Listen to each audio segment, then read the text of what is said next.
It's 24 hours after the big upset, and we're still flying high. On today's show, we're going to look at the takeaways. What can we glean from that big win? We'll talk about it on today's episode. You are Locked On Boston College, your daily podcast on the Boston College Eagles, part of the Locked On Podcast Network, your team every day.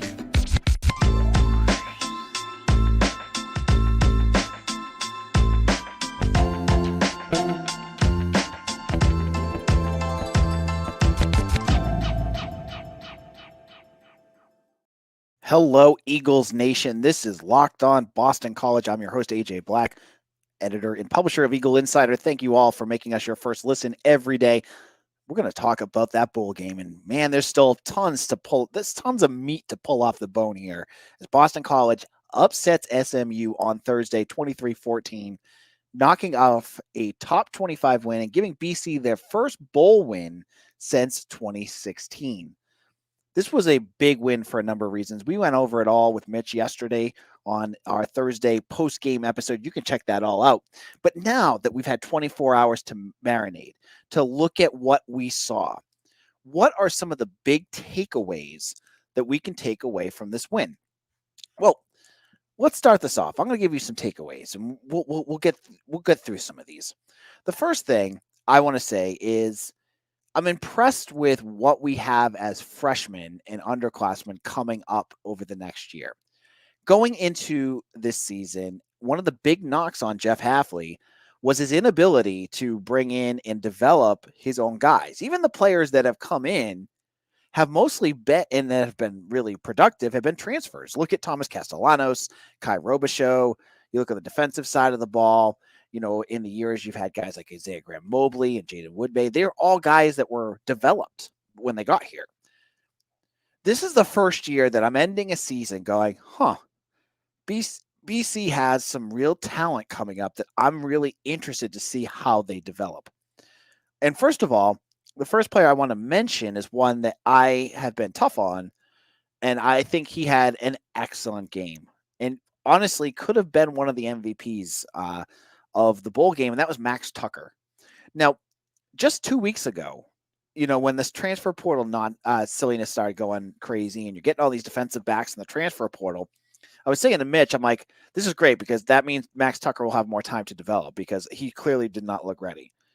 Well, against an SMU offense that was very pass heavy, when he was put into a tough situation, not only did Max Tucker look ready, but I'm excited to see what he can do next year. So I see guys like him. I see guys like Sayone Hala, who only played, I think, 23 snaps in that game, but again, makes big plays when it happens. I see Jaden Skeet. I also saw Davion Crouch, linebacker. A lot of folks are looking for linebackers. He looked good. You're getting all these transfer portal people in, which is good. But on top of that, I think the younger players, this was a big moment for them. This was a chance for them to get out there and play and get meaningful snaps, and they performed. That was what was exciting, and that's one takeaway I have. And no, I'm not going over my skis on this one. I'm saying they look good yesterday, and there's reasons to be positive about them. I'm not saying that they're going to be world beaters and that group, you know, Max Tucker is going to be the next, you know, Josh DeBerry. That's not fair. I just want to see what he becomes. And I think that now you have guys that are coming in and you have other players that are developing. That was one big piece. Secondly, and I think this is a big point, BC have their identity now on offense. We know now what BC can do. And I think the next step is going to happen next year. And again, this dovetails with the transfer portal news, right? Thomas Castellanos had to do an awful lot on his own. He was accountable for 260 yards on Thursday. Kai Robichaux definitely had a couple big plays, and we saw Jaden Skeet make a couple big plays as well. But what we're seeing coming in should help to kind of ease the burden, on Castellanos. The additions of Trayshawn Ward and Jordan McDonald, the two running backs coming in. The additions of Bradley, Jerron Bradley from Texas Tech, and Jaden McGowan, the wide receiver from Vanderbilt. You're adding those pieces on now, on top of Lewis Bond, on top of Kai Robichaux, on top of Jeremiah Franklin, and Kamari Morales too. Sorry, I don't want to miss him too. You're adding all of these pieces in now that when you go next year, what the hope of what this defense, this offense is going to be similar to what they are doing now, but you don't have to rely on Castellanos doing literally everything to get your offense to run. Next year, you can run, and you can run, and you can pass. You have the ability to go out there and throw. You're going to have a 6'5" wide receiver that can go up and get it. I don't know what's Joseph Griffin missed injuries, but you have your identity, and now you can build on it. You can develop that identity. That power running offense can become much more than the just run Castellanos, run Robichaux, run Castellanos, run Robichaux, throw a pass. Why are they throwing a pass? You're gonna have that identity, but hopefully Steve Shimko and Rob Jasinski can develop that to the next level next year. And I think that's part of our season is what we saw here in this sort of development. Now, my final takeaway I want to say is about special teams. I didn't talk about special teams, but I put it up on Eagle Insider. And I thought this was the perfect encapsulation of college football special teams because BC made some incredible plays. KP Price had himself a game. And I didn't mention him with the freshman. They should have mentioned him. With a block kick, his second in 2 games. On top of what he did, you had 2 blocked or 1 blocked punt, one or both tip punts. I don't even know if you consider them a block. You had Liam Connor kick a 45-yard field goal. But then you flip the script, and I can't say special teams was great because every time they kicked off, it seemed like SMU got the ball at like the 40-yard line. You had a missed field goal. You had a missed extra point. You had Lewis Bond kick a punt almost into the hands of SMU. It was the perfect encapsulation of college football special teams because BC made some big plays on special teams. And certainly if you were to put a scale up and measure, like, was it more positive? Was it more negative? It was more positive, but there were certainly, I mean, when Connor missed that second, that extra point, I think every Boston College fan out there is going, oh God, is this going to come back and bite us in the butt again? And luckily it didn't. It didn't. But this, I'll take that. I'll take a mixed bag with special teams because that's what college football kind of is. Like, it takes a rare team like Virginia Tech with their Beamer ball years to have special teams be such an asset. Usually it's a gigantic train wreck, right? And this wasn't a gigantic train wreck. It was good and it had bad, and the good outweighed the bad. So in the end, it was a positive. So those are my takeaways from this bowl game. In terms of the coaching, I thought all in all, it worked. On defensively, I know some folks were complaining about the mass substitutions and stuff like that. That was scheme. That was purely scheme by Jeff Hafley and his defense to keep SMU from running tempo and running them off the field. I like that. Offensively, I just talked about it, and I thought Hafley called a good game. I liked what he did, and obviously it worked out. Now, there's lots more we're going to have to see out of the staff before we anoint them, the future of this program. Like 7-6, right? We're not jumping ahead here, but feels good, right? In a moment, I did not really talk about Thomas Castellanos, but I need to, because I want to talk about where he's at as a quarterback. I want to look at what he could become and what's his ceiling and what he needs to change to become that next level quarterback, which he seems to have in him. We'll get into all of that in just a moment. Now, your ride or die is everything to you. Passion, drive, and patience, what brings home the winning trophy, is also what keeps your ride or die alive. eBay Motors has everything you need to maintain your vehicle and level it up to peak performance. From superchargers, roof racks, exhaust kits, LED headlights, and more. Whether you're into speed, power, or style, eBay Motors has got you covered. With over 122 million parts For your number one ride or die, you'll always find exactly what you're looking for. And with eBay Guaranteed Fit, your part is guaranteed to fit your ride every time or your money back. Because with eBay Motors, you're burning rubber, not cash. With all the parts you need at the prices you want, it's easy to turn your car into the MVP and bring home that win. Keep your ride or die alive at ebaymotors.com. Eligible items only. Exclusions apply. eBay Guaranteed Fit only available to U.S. customers. Locked on BC, AJ Black. Before we get into this segment, I want to welcome every one of you who have made Locked on BC your first listen every day. If you're an everydayer, thank you. I got a everydayer. I've had one from Europe who sent me a message saying, "Hey, I listened to you in Europe. Love it." I got a new one last night. I got an everydayer from Vietnam. Now that is cool. So we've got people all over the place. I get chart updates, and someone in Belgium really likes us. So thank you, all of you who have listened to Locked on BC. One last note about this. We're running up our sale on Eagle Insider, 60% off. I saw a bunch of people subscribe after last night's episode. Thank you so much. If you have not done so already, you get Mitch's inside details. Beacon Street Ball, who is usually on our show each week, but we took this week off. BC Hockey Blogger, my recruiting and transfer news. It's like $4 a month.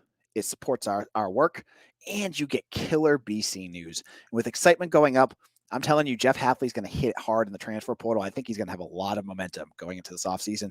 You do not want to miss all the news and updates that I will have up there on that. So notes are going to be in the show description. Make sure you sign up today before this deal ends on January 2nd. Now, let's go. Let's talk about Thomas Castellanos, he accounted, as I said earlier, 260 yards, 2 total touchdowns himself. And basically in the fourth quarter took over the game with his explosive play. I have to go back and I want to relive that touchdown because I watched it again on replay because I saw it quickly happen and I thought something happened that didn't happen, which I thought he got hit as he was going into the end zone. And I rewatched it and I was like, nope, he totally juked that I think it was a safety out of his shoes and then leaped over him. Like the guy never even touched him, which was crazy. And that just showcases what kind of athleticism and ability and game-changing ability Thomas Castellanos has. He's still not a complete quarterback. I think that's safe to say. And it's only his first year. And he has said, and Hafley has said, he's only been on this team for 4 months. He's only picked up the playbook, and giving him a month for this bowl to practice was big too. But now we head into a critical offseason for Thomas Castellanos because I feel with his ability, we are just getting a taste of what he could do if he continues to develop. And that's the big question, right? Can he take that next step? Because right now, when he runs the ball, he's a dynamic. And as Mitch said, he had only one really bad throw against SMU yesterday, but man, that bad throw was bad, right? You're watching going, what the heck was that? He's got to be able, the big key for him, especially as we go into next season, when they play Michigan State, Florida State, Missouri, some of these better defenses that you're going to play, is how does his pass game, or as Steve Dazio would say, his throw game, how does his pass game develop? Because it's there. It's not like he's a disaster. I saw someone say, nope, Tyler Murphy was definitely a better throwing quarterback than Thomas Castellanos. No, he was not. Tyler Murphy could not throw a football accurately to save his life. Thomas Castellanos makes mistakes, absolutely, but he's a better thrower than Murphy ever was.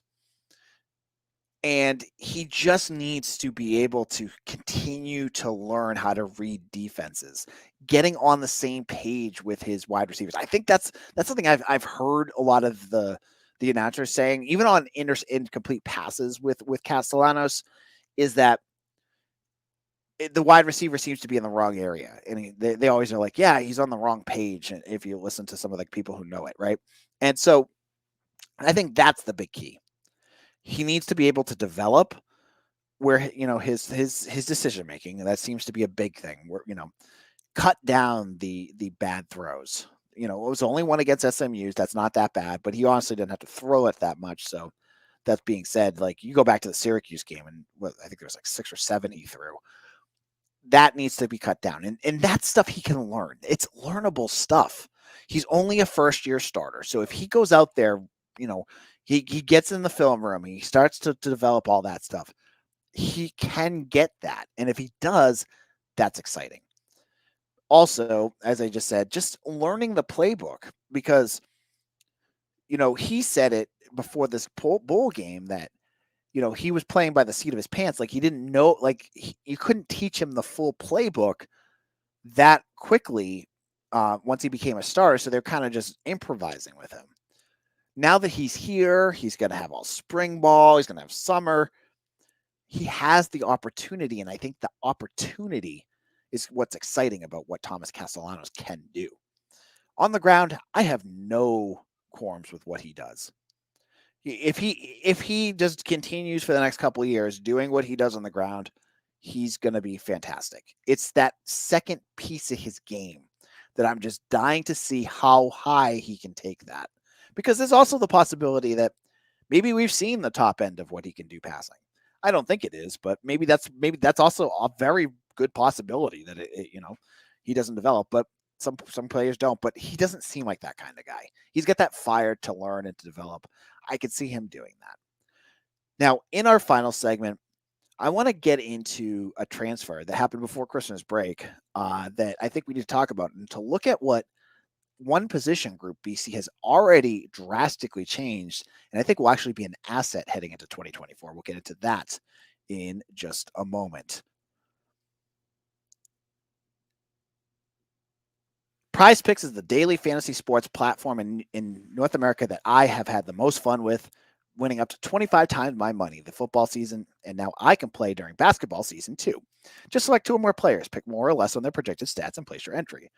With the basketball season here, you can now pick combo projections across football and basketball from the Specials League, a league created specially for combo projections that include 2 or more players from different sports or leagues. For example, LeBron James and Travis Kelce had a 10.5 combo at 3.5 points, 3-point made, and receptions.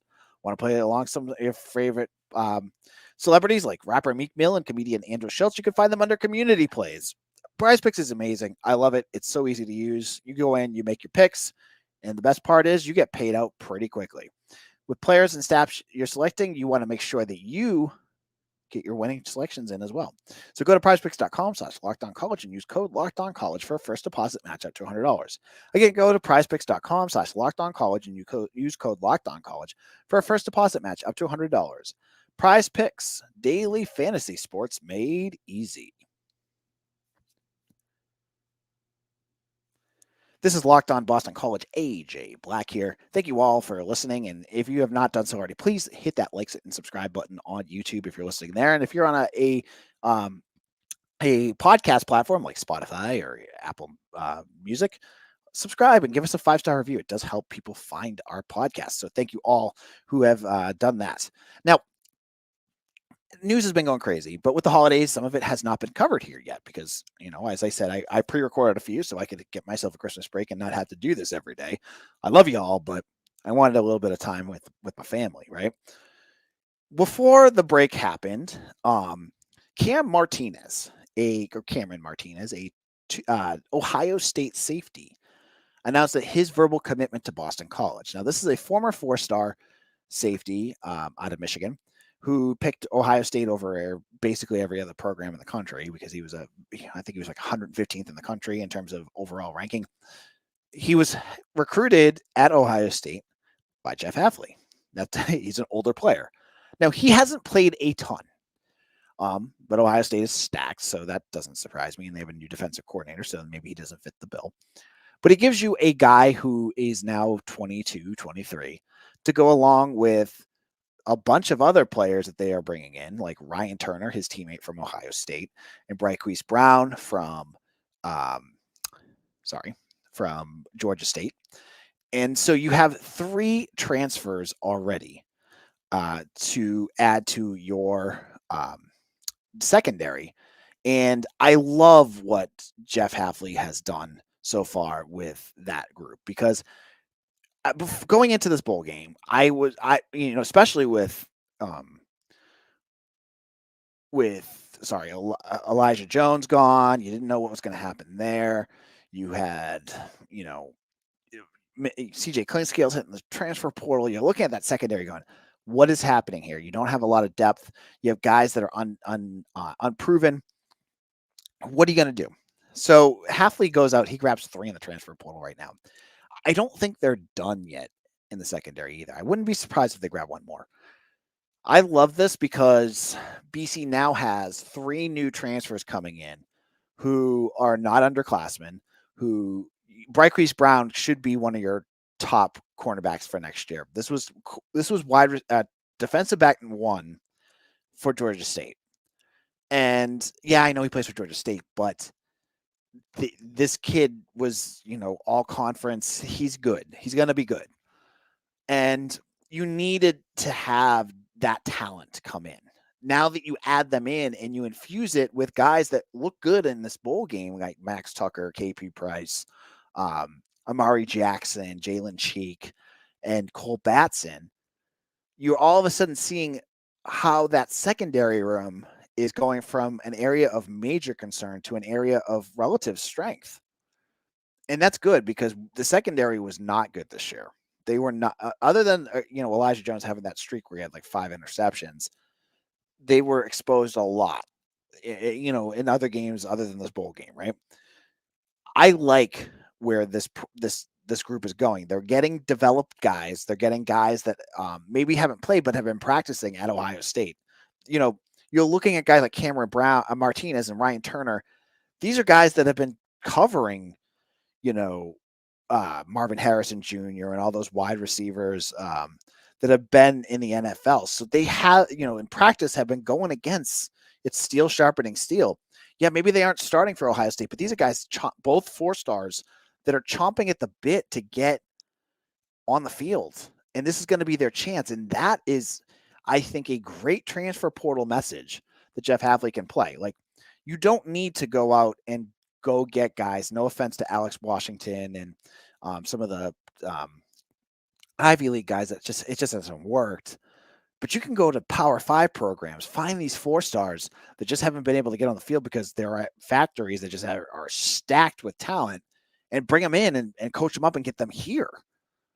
Cam Martinez, I'm very excited to see what he does. I imagine, and we'll have Mitch on to talk more about where these transfers are going to play, but I imagine he'll be that other safety along with Batson next year. So you have a couple guys that can do that. Now, this is going to wrap up our episode. We're going to end talking about transfers. Thank you all so much for listening to today's episode. Make sure to tell your friends about Locked On BC. We'll be back again on Monday. Hope you all have we'll be back on Monday for our New Year's episode.